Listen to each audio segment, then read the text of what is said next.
Bismillahirrahmanirrahim. Assalamualaikum warahmatullahi wabarakatuh. Selamat pagi anak-anak. Alhamdulillah kita bersyukur kepada Allah Subhanahu wa taala. Yang pertama kita bersyukur karena pada kesempatan hari ini kita dipertemukan oleh Allah Subhanahu wa taala walaupun hanya secara virtual karena masih dalam masa pandemi. Selanjutnya saya mengucapkan selamat kepada anak-anak sekalian karena kalian semuanya berhasil diterima sebagai peserta didik baru di sekolah kalian yang baru, yaitu SMP Negeri 2 Wuryantoro. Sekali lagi kami ucapkan selamat dan selamat bergabung dengan kakak-kakak kelas kalian, kelas 8 dan kelas 9 SMP Negeri 2 Wuryantoro. Selanjutnya pada kesempatan hari ini, sebagaimana jadwal dan program yang telah disampaikan kepada kalian semuanya, selama 3 hari, hari Senin, hari Selasa, dan hari Rabu, adalah kegiatan MPLS, masa pengenalan lingkungan sekolah. Seharusnya MPLS ini diselenggarakan dengan kalian datang ke sekolah kalian yang baru, kemudian mengenali tentang seluk-beluk sekolah baru kalian. Akan tetapi karena kondisi yang ada, masih dalam masa pandemi COVID-19 yang belum mereda, maka pertemuan sekolah tidak bisa dilaksanakan dengan tatap muka. Hanya melalui virtual, seperti pada pagi hari ini kita menggunakan Google Meet. Anak-anak yang saya cintai, untuk kesempatan pada pagi hari ini, yang pertama saya memperkenalkan diri terlebih dahulu sebelum saya melanjutkan menyampaikan materi yang harus saya sampaikan. Perkenalkan, nama saya Suyatno. Rumah saya di Tirtomoyo, di SMP Negeri 2 Wuryantoro. Pak Yatno mengajar bahasa Inggris. Kalian bisa memanggil saya Pak Yatno, sebagaimana kakak-kakak kelas kalian dulu memanggil saya begitu. Untuk kesempatan pada pagi hari ini, saya punya kewajiban untuk menyampaikan materi MPLS, yaitu yang terkait dengan cara belajar yang efektif.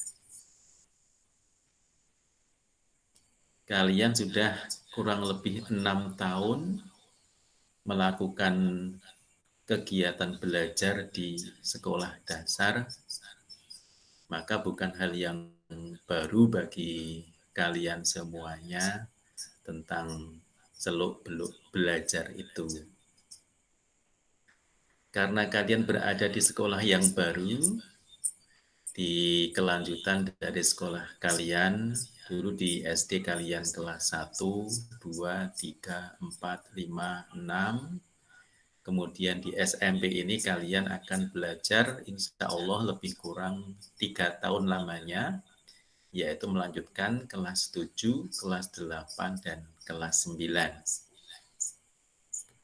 Di kelas 7, kelas 8, kelas 9 di SMP ini mestinya ada perubahan-perubahan kegiatan belajar kalau dibandingkan dengan selama 6 tahun kalian berada di sekolah dasar.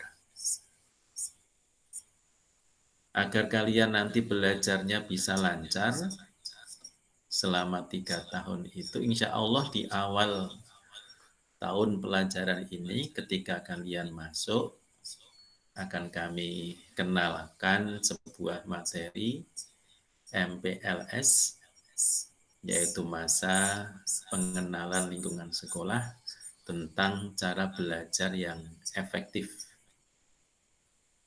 Anak-anak yang saya cintai, sebelum saya melanjutkan pembicaraan saya tentang belajar yang efektif itu, izinkan saya membagikan slide materi yang akan kita pelajari sehingga kalian bisa membaca materi-materi yang kita bahas. Tunggu sebentar.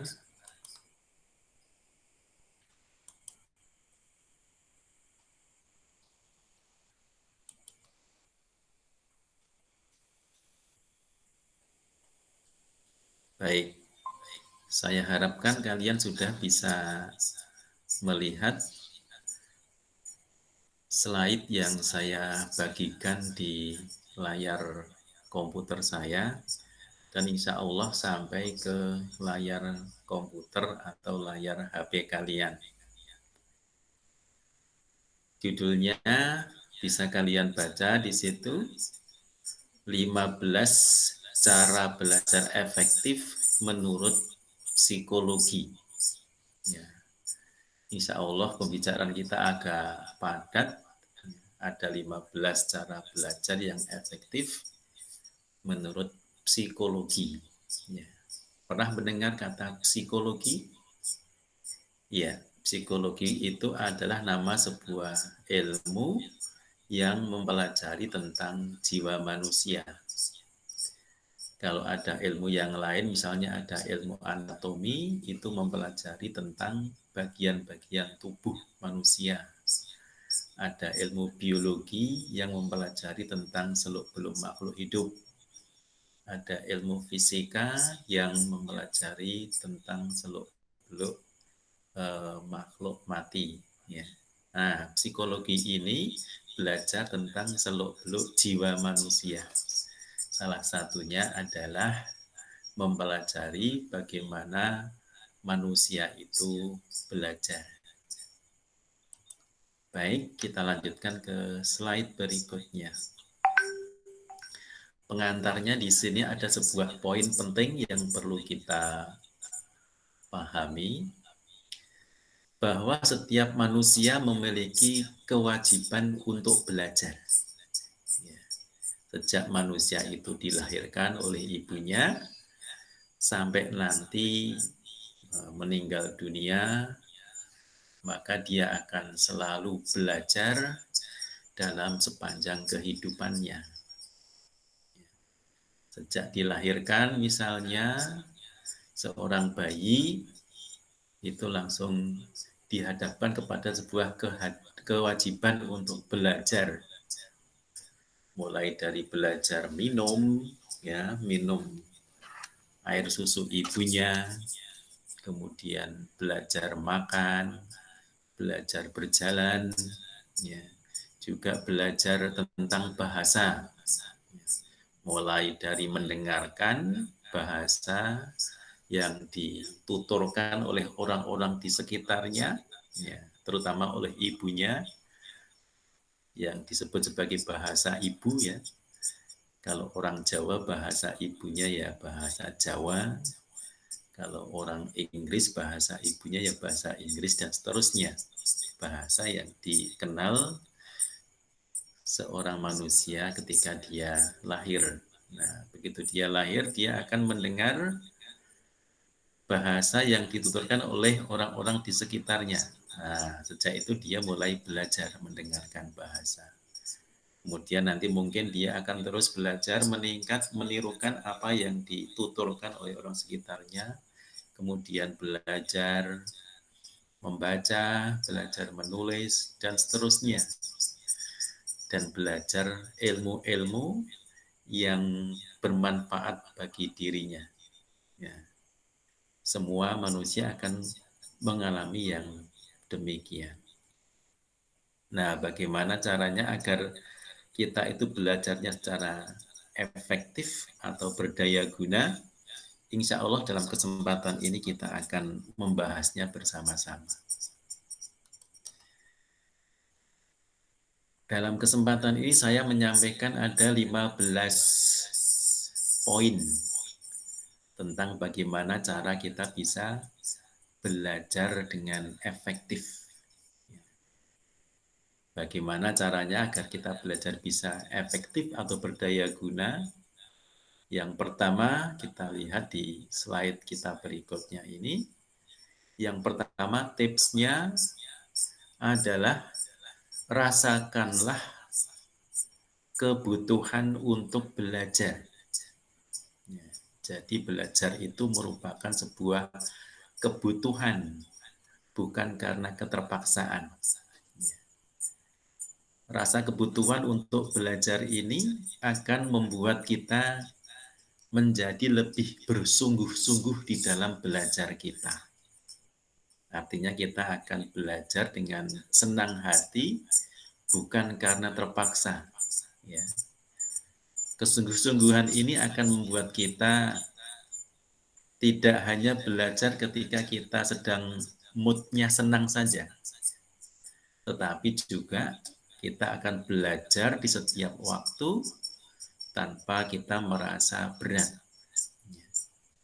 Dengan demikian ilmu yang kita pelajari pun akan menjadi lebih meresap ke dalam ingatan kita. Ya, anak-anakku, ini adalah cara yang pertama, tips yang pertama. Agar belajar kita efektif, bagaimana tadi? Iya, betul. Kita harus merasakan bahwa belajar itu merupakan sebuah kebutuhan kita. Ya, kita butuh untuk belajar. Kita belajar bukan karena terpaksa. Ya, dengan begitu kita akan merasa senang dan akan selalu bersungguh-sungguh di dalam belajar kita. Kemudian yang kedua, tips atau cara belajar yang efektif adalah belajarlah dimanapun yang kita suka. Belajarlah dimanapun yang kita suka. Ada ungkapan dimanapun berarti di sini terkait dengan tempat. Ya, tempat di bumi Allah ini sangat luas dan sangat bervariasi. Kita boleh belajar di mana saja yang kita sukai dan kita rasa kondusif atau mendukung kita untuk belajar. Memilih tempat belajar yang disukai tentu saja akan membuat kita senang dan merasa diri kita nyaman untuk belajar. Dengan memilih tempat yang nyaman itu, kita turut membantu menata mood atau perasaan hati kita menjadi lebih baik. Sehingga belajar pun lebih menyenangkan dan efektif atau berdaya guna. Gitu. Ketika kalian mungkin belajar di kamar kalian, di ruang belajar, merasa kebosanan, maka kalian bisa pindah ke tempat yang lain yang membuat Anda merasa bervariasi dan merasa senang. Bisa pindah ke ruang tamu, bisa bahkan pindah di teras rumah atau di kebun, semacam itu ya. Ya, pengalaman Pak Yatno dulu ketika masih sekolah kadangkala menggunakan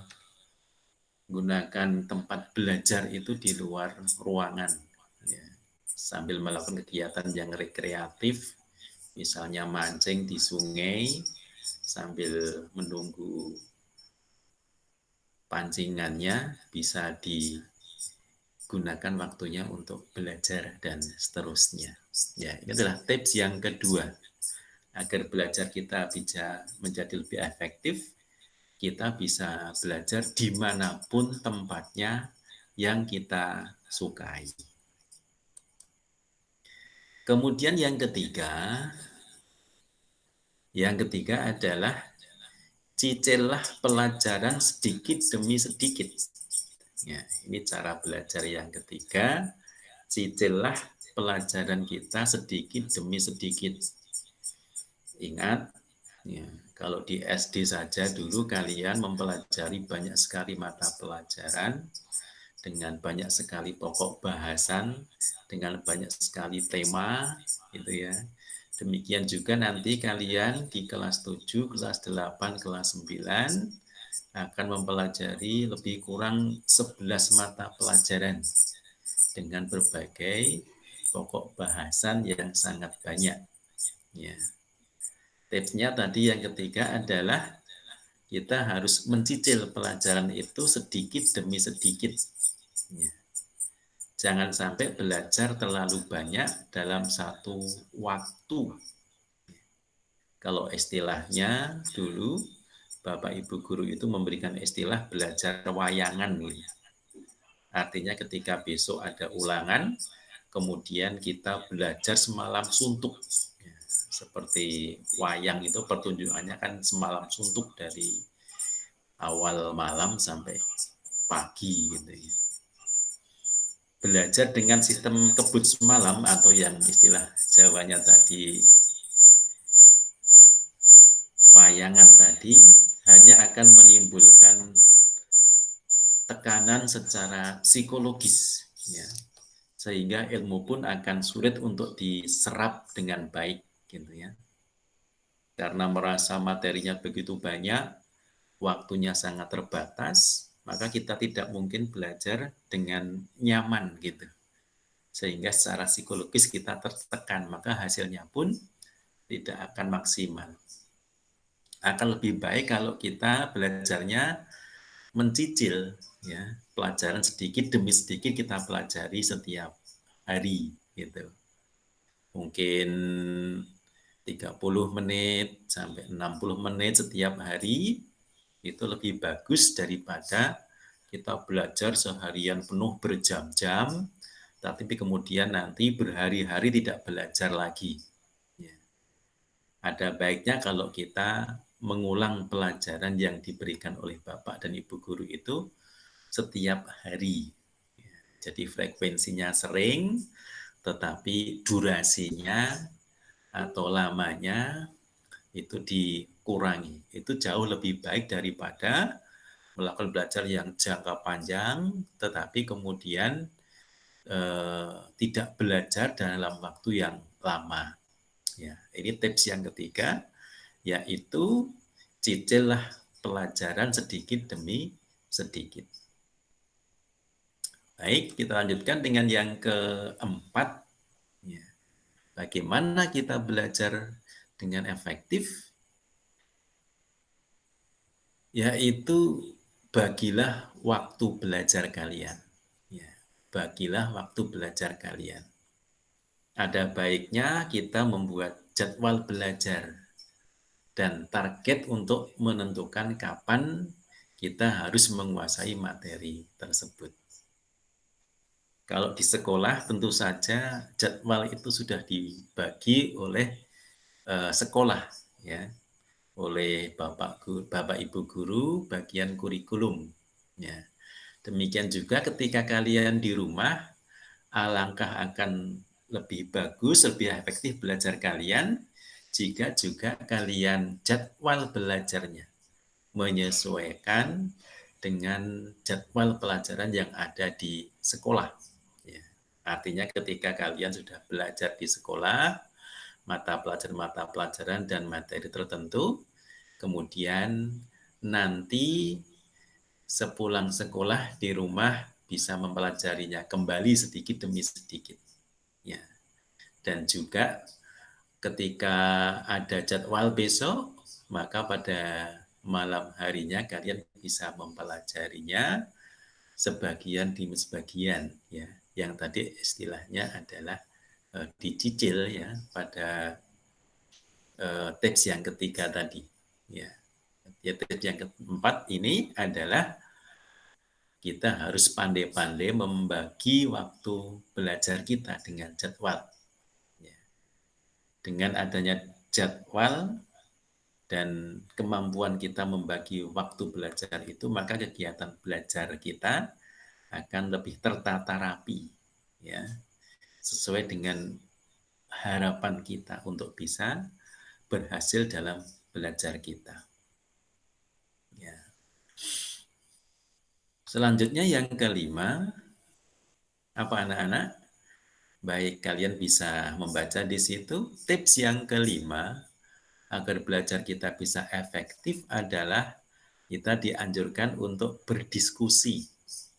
Untuk berdiskusi. Artinya kita belajar bersama orang lain dalam sebuah kelompok. Dalam sebuah kelompok. Ini dalam kondisi normal ya. Kalau dalam masa pandemi semacam ini belum memungkinkan belajar secara kelompok, itu ya dengan komunikasi dengan alat-alat yang ada, dengan alat telekomunikasi kita, HP kita dan seterusnya semacam itu. Kalau kita belajar sendiri mungkin kita akan merasa bosan gitu ya. Tidak ada tempat bertanya, tidak ada kesempatan untuk berdiskusi dengan temannya dan seterusnya. Tetapi ketika kita belajar secara berkelompok, maka akan muncul motivasi atau dorongan untuk lebih semangat lagi belajar. Situasi belajar juga lebih menyenangkan dibandingkan ketika kita belajar secara mandiri. Setiap orang sebenarnya memiliki style atau gaya belajar sendiri-sendiri. Ada orang yang menyukai belajar sendiri di tempat yang sepi, namun ada juga yang menyukai belajar berkelompok. Ya, memang setiap individu punya style belajar yang berbeda. Dan kita harus bisa mengenali diri kita sendiri termasuk orang yang mempunyai style belajar yang mana. Jika kalian belum menemukan style belajar kalian, tidak ada salahnya bagi kalian untuk mencoba berdiskusi dan bertukar pikiran dengan teman-temanmu. Ya. Bisa jadi kalian mempunyai tipe belajar ini yang bisa belajar dengan baik secara berkelompok atau dengan berdiskusi dengan temannya. Baik, kemudian yang keenam, ya bisa kalian baca di sini. Carilah cara untuk membantu konsentrasi. Ya, carilah cara untuk membantu konsentrasi. Belajar kita memerlukan konsentrasi. Ya. Berkaitan dengan poin sebelumnya yaitu tentang style belajar atau gaya belajar. Manusia itu gayanya berbeda-beda. Ada yang tipe orang itu belajarnya dengan cara audio. Artinya yang paling peka adalah indera pendengarannya. Kalau dia belajar harus mendengarkan dan dia bisa menangkap materi pembelajaran yang disampaikan dan dia tangkap dengan indera pendengarannya. Ada juga pembelajar yang mempunyai tipe belajar yang visual. Ya, jadi yang paling berperan adalah indera penglihatannya. Dia belajar harus sambil melihat mungkin tulisan atau gambar yang di buku atau di papan tulis. Nah, semacam itu. Kalau dia bisa melakukan seperti itu, maka dia akan bisa menangkap dan memahami pelajaran dengan baik. Ada juga yang tipenya kombinasi antara audio dengan visual. Artinya dia bisa belajar dengan baik kalau ada materi yang disampaikan dalam bentuk suara yang dia terima dengan indera pendengarannya, sekaligus ada tulisan atau gambar yang disampaikan, yang dia tangkap dengan indera penglihatannya. Kemudian berikutnya ada lagi tipe pembelajar yang motoris ya. Artinya kalau dia belajar harus senantiasa bergerak, harus menggerakkan anggota badannya, mungkin sambil menulis atau melakukan aktivitas yang lain yang kegiatan-kegiatan motorik itu membantu dirinya untuk memahami apa yang sedang dia pelajari. Ya, itu adalah tipe-tipe pembelajar. Nah, kalian juga harus bisa mengenali diri kalian termasuk tipe yang mana, sehingga kalian bisa mencari cara agar kalian bisa berkonsentrasi di dalam belajar kalian. Ya. Bahkan jika Anda misalnya seorang penikmat musik ya, dan merasa lebih mudah untuk fokus dengan diiringi musik belajarnya, maka jangan ragu-ragu kalian belajar dengan mendengarkan musik kalau itu bisa membantu. Tetapi kalau sebaliknya, justru ketika kalian mendengar musik atau suara yang lain bisa mengganggu konsentrasi kalian, ya jangan dilakukan. Ya. Intinya carilah cara apa saja yang bisa membantu konsentrasi kalian untuk belajar. Ya, itu adalah tips yang ke-6. Kemudian yang ketujuh, ya, agar belajar kalian itu efektif atau berdaya guna adalah pahamilah pelajaran itu jangan hanya menghafalkannya. Ya, jadi dipahami, tidak cukup hanya dihafalkan. Ya. Sistem belajar mengajar saat ini lebih sering fokus pada hafalan saja, bukan pada pemahaman. Ya. Dan itu tidak cukup. Maka kalian harus memahaminya. Mengapa begitu? Karena kalau hanya hafalan, itu nanti melekatnya di dalam pikiran kita hanya sementara. Sementara kalau kita bisa paham apa yang kita pelajari, maka itu akan mengendap di dalam pikiran kita dengan lebih lama. Gitu. Ya. Kemudian tips yang ke-8 adalah jangan malu untuk bertanya. Ya. Jangan malu untuk bertanya. Ketika kalian ada hal-hal yang belum kalian kuasai dalam sebuah mata pelajaran, dalam sebuah pelajaran, maka jangan malu untuk bertanya. Ya, bisa langsung kepada guru mata pelajarannya atau mungkin kepada teman-teman kalian yang kalian yakini, yang kalian percaya sudah menguasai tentang pelajaran yang sedang kalian pelajari. Ya, jadi jangan segan untuk bertanya jika kalian belum memahami sesuatu atau mengalami kebuntuan di dalam memahami pelajaran yang sedang kita pelajari.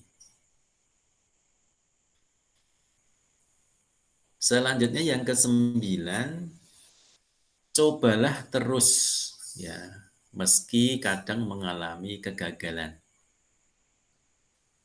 Tokoh-tokoh besar di dunia itu ketika mendapatkan kesuksesan itu juga tidak langsung sukses, tetapi dia mengalami kegagalan-kegagalan yang mungkin banyak sekali kegagalannya, baru kemudian dia mencapai kesuksesan dan dikenal oleh dunia. Ya. Oleh karenanya kita juga harus belajar dari mereka ketika kita gagal dalam belajar, ya kita bangkit kembali, coba lagi, sampai kemudian kita berhasil. Itu adalah tips yang ke-9. Jika Anda mengalami kegagalan, cobalah lagi menggunakan cara kerja yang baru, yang lain. Sehingga Anda bisa berhasil melakukan apa yang Anda inginkan. Kemudian yang ke-10,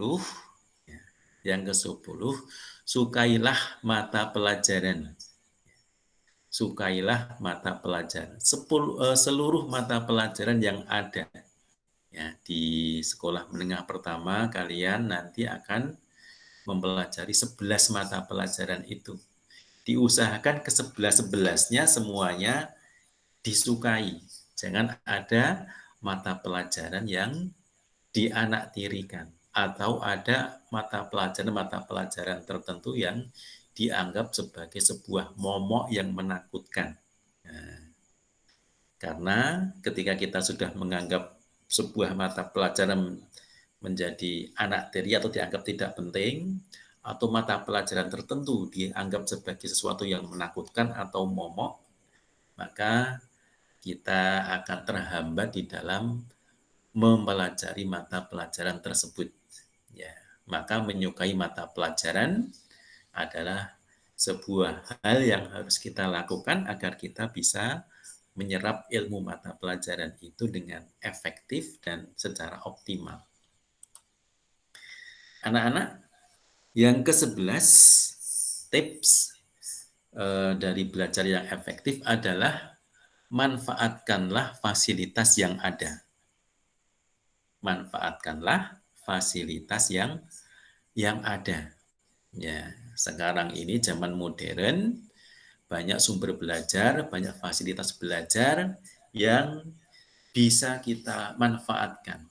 Nah, semuanya itu kita manfaatkan sebaik-baiknya. Kita tidak hanya belajar dari satu sumber belajar, yaitu guru kita, ya, tapi kita bisa mengambil sumber belajar yang lain dari buku-buku yang ada, dari internet, dari televisi, dari video, dari YouTube, dan seterusnya. Ya, sumber-sumber belajar itu kita manfaatkan dengan sebaik-baiknya, sehingga saling mendukung, sehingga belajar kita menjadi sangat efektif dan kita bisa belajar secara optimal. Kemudian yang ke-12 adalah membuat review, ya, membuat review atau ulasan atau peta materi. Ya, cobalah untuk memetakan materi yang sedang kita pelajari. Misalnya dengan membuat sebuah peta konsep, ya, judulnya apa di tengah, kemudian dari judul atau pokok bahasan itu apa saja yang dipelajari, kemudian poin-poinnya apa, digambar dan ditulis dalam sebuah lembaran sehingga kita bisa mengingat-ingatnya susunan dan pola materi tersebut. Ya, sehingga dengan sederhana kita bisa mendapatkan gambaran ya, tentang materi yang kita pelajari dengan menggunakan peta materi ya, atau review tadi. Kemudian yang ke-13 tidak kalah pentingnya agar belajar kita bisa efektif adalah membuat kesimpulan. Membuat kesimpulan setelah kita mempelajari sesuatu. Cobalah untuk menarik kesimpulan dari materi yang sedang kita pelajari. Ini akan menunjukkan apa saja hasil dari kegiatan belajar kita ketika itu. Ya, ketika kita baca kesimpulan ini berulang-ulang kali, membuat ilmu kita itu semakin tertanam di dalam benak kita. Itu yang ke-13, membuat kesimpulan. Kemudian yang ke-14, ya, apa anak-anak? Ya, yang ke-14 adalah cobalah latihan soal. Ya, cobalah latihan soal ya, agar untuk mengasah hasil belajar kita, otak kita harus melakukan latihan soal sehingga apa yang kita pelajari bisa terungkap kemudian. Kemudian yang terakhir, jangan lupa ini untuk berdoa. Ya, jangan lupa untuk berdoa. Karena apapun usaha kita, ya tidak akan dapat kita raih apa yang kita inginkan itu tanpa diridhoi oleh Allah Subhanahu wa Ta'ala, Tuhan yang Maha Esa. Maka tips yang terakhir dan yang sangat penting adalah jangan lupa untuk berdoa. Ya, kalau dalam istilah bahasa Jawa yang keren gitu ada singkatan Orlando ya, ora lali ndonga. Ya, ora lali ndonga. jangan lupa untuk berdoa, ya, sehingga cita-cita kita, belajar kita bisa efektif dan cita-cita kita bisa tercapai. Ya, anak-anak, insya Allah itu yang bisa saya sampaikan terkait dengan tips-tips atau cara-cara belajar yang efektif dalam kesempatan MPLS. Ya, akhirul kalam, saya ucapkan selamat bergabung dengan SMP Negeri 2 Wuryantoro dan sukses selalu. Saya akhiri kesempatan pertemuan kita hari ini, ya, dengan mengucapkan hamdalah, alhamdulillahirabbil alamin. Akhirul kalam, assalamualaikum warahmatullahi wabarakatuh.